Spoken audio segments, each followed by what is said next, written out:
எல்லாருக்கும் வணக்கங்க. இன்றைக்கி நம்ம பார்க்க போகிற ரெசிபி வந்து ஒரு மிக்ஸ்டு வெஜ் கிரேவி. இது வந்து சப்பாத்திக்கு சைட் டிஷ்ஷாக வச்சுக்கலாம். தோசை, பூரி இது எல்லாத்துக்குமே நல்லாயிருக்கும். இதுக்கு வந்து நான் வந்து உருளைக்கிழங்கு, கேரட்டு, பீன்ஸு, காலிஃப்ளவர் எடுத்திருக்கேன்.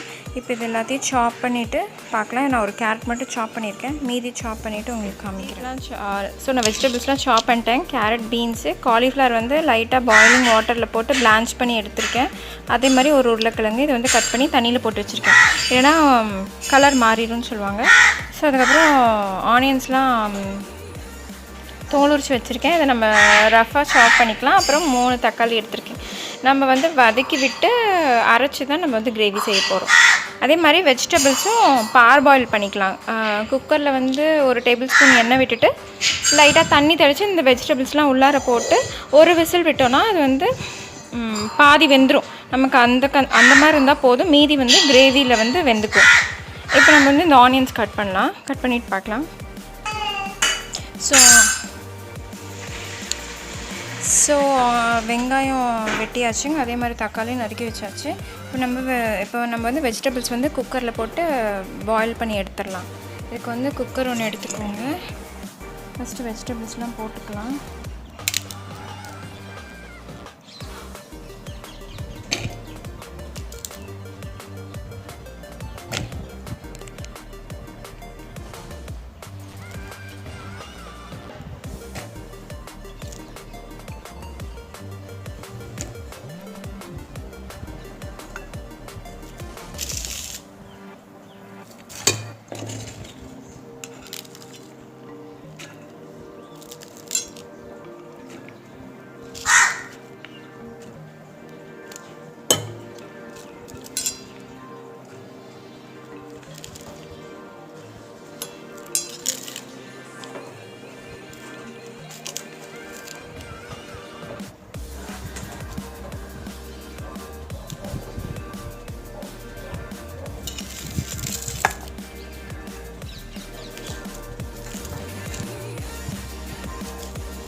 இதில் ஒரு டேபிள் ஸ்பூன் ஆயில் வச்சுக்கலாம். லைட்டாக தண்ணி வந்து விட்டுக்கலாம்.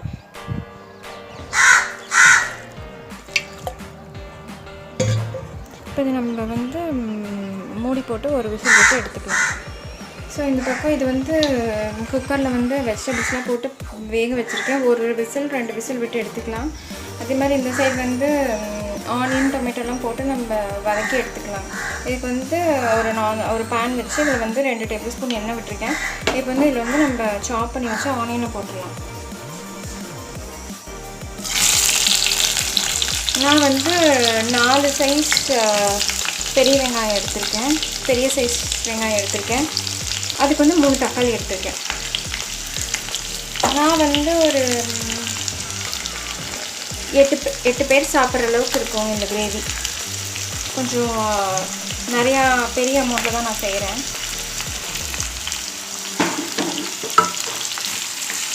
இது வந்து நல்லா கோல்டன் ப்ரௌன் வர வரைக்கும் நல்லா வதக்கிக்கலாம்.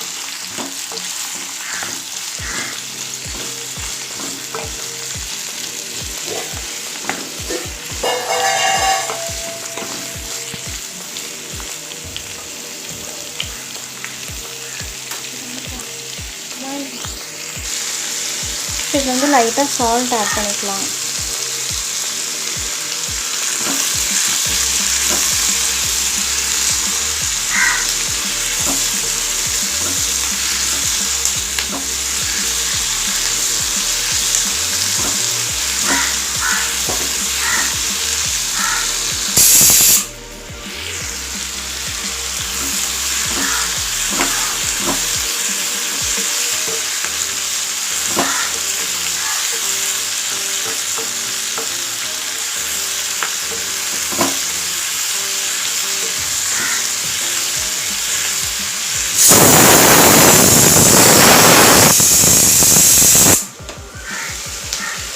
ஸோ விசில் வந்துருச்சு. நம்ம வந்து குக்கர் ஆஃப் பண்ணிடலாம்.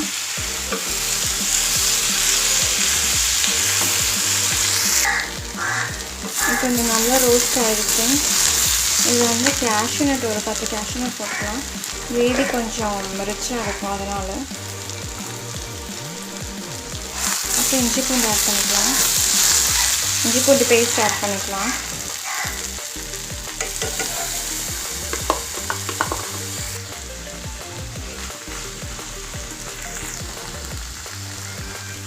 இப்போ வந்து இஞ்சி பூண்டு போட்டாச்சு. அடுத்து நம்ம வந்து தக்காளி ஆட் பண்ணிக்கலாம்.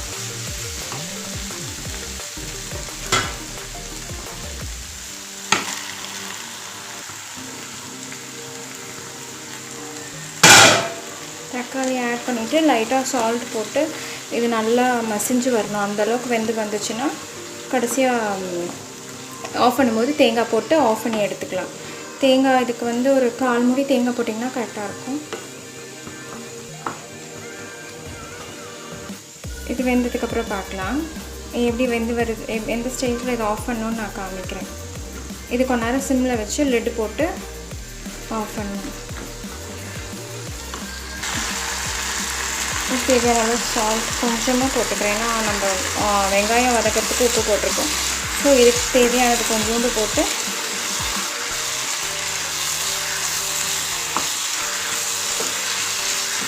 அப்படியே சிம்லேயே வச்சிங்கன்னா நல்லா வெந்து வரும்.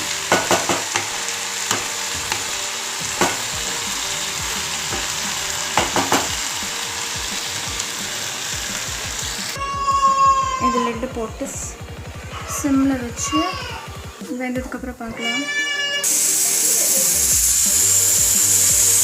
இப்போ இது நல்லா மசிஞ்சு வெந்திருக்கு. இப்போ இதில் வந்து தேங்காய் ஆட் பண்ணி நம்ம வந்து ஆஃப் பண்ணிடலாம்.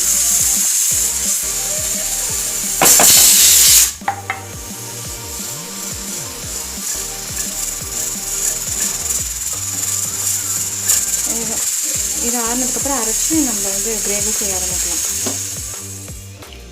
ஸோ நம்ம இப்போ கிரேவி பண்ண ஆரம்பிச்சிடலாம். இது வந்து அரைச்ச பேஸ்ட்டு, காயும் வெந்துருச்சு. ஸோ நம்ம வந்து கிரேவி தாளித்து விட்டுலாம். அதுக்கு வந்து எண்ணெய், நான் வந்து கடலெண்ணெய் யூஸ் பண்ணுறேன். நாங்கள் இப்போ கடலெண்ணெய் தான் யூஸ் பண்ணுவோம்.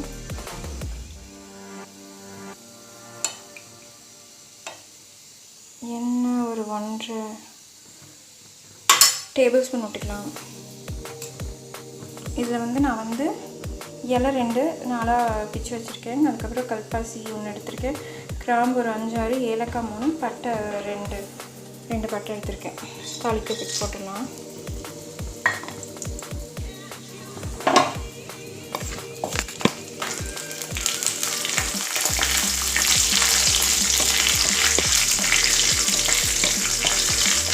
இது வந்து நல்லா எண்ணெயில் ரோஸ்ட் ஆச்சுன்னா கிரேவி நல்ல ஃப்ளேவராக இருக்கும். இந்த ஹோல் ஸ்பைசஸ் தான் உங்களுக்கு கிரேவிக்கு வந்து நல்ல ஒரு டேஸ்ட் கொடுக்கும்.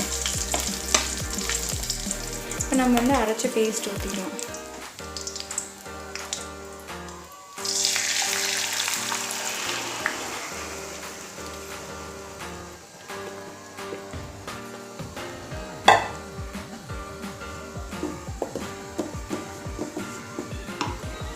இதில் வந்து மசாலா ஆட் பண்ணணும்.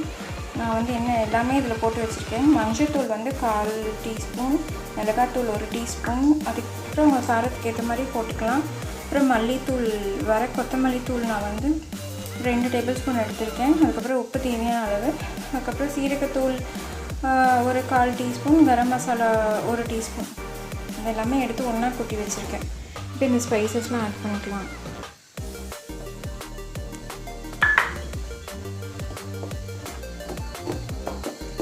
இதுக்கு தேவையான அளவு தண்ணி விட்டுக்கலாம்.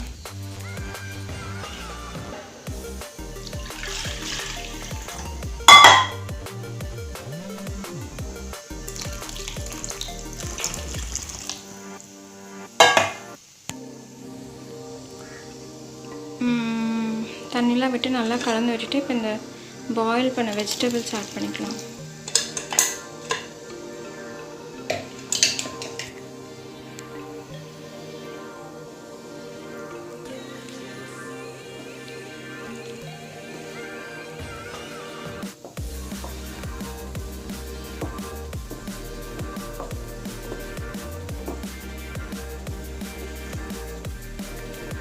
கிரேவி கொஞ்சம் உங்களுக்கு ரிச்சாக வேணும்னா பால் கூட ஆட் பண்ணிக்கலாம். நான் அதில் வந்து கொஞ்சோண்டு பால் ஆட் பண்ணுறேன்.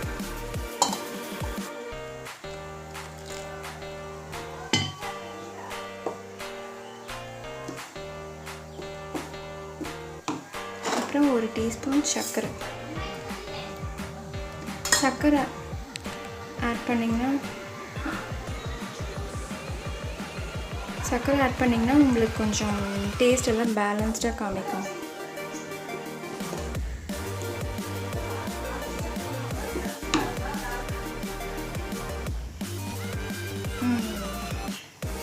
கிரேவி சேர்த்தனால சிம்லேயே கொதிக்கிட்டோம். நல்லா வெந்ததுக்கப்புறம் நம்ம கொத்தமல்லி தழை போட்டு ஆஃப் பண்ணிடலாம். உங்களுக்கு வேணுன்னா இறக்குனதுக்கப்புறம் பட்டர் கூட போட்டுக்கலாம். ஸோ அவ்வளோதாங்க, சூப்பரான ரிச்சான மிக்ஸ்ட் வெஜ் கிரேவி ரெடி ஆயிடுச்சு. நம்ம கடைசியாக கொத்தமல்லி தழை போட்டுட்டு ஆஃப் பண்ணிடலாம்.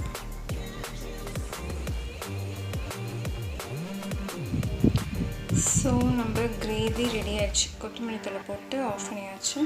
இப்போ கடைசியாக ஃபைனலாக நான் இதில் டெக்கரேட் பண்ணியிருக்கேன், கிரேவி தனியாக பவுலில் மாற்றி. ஸோ நம்மளோட சூப்பரான வெஜ் கிரேவி ரெடி ஆயிடுச்சு.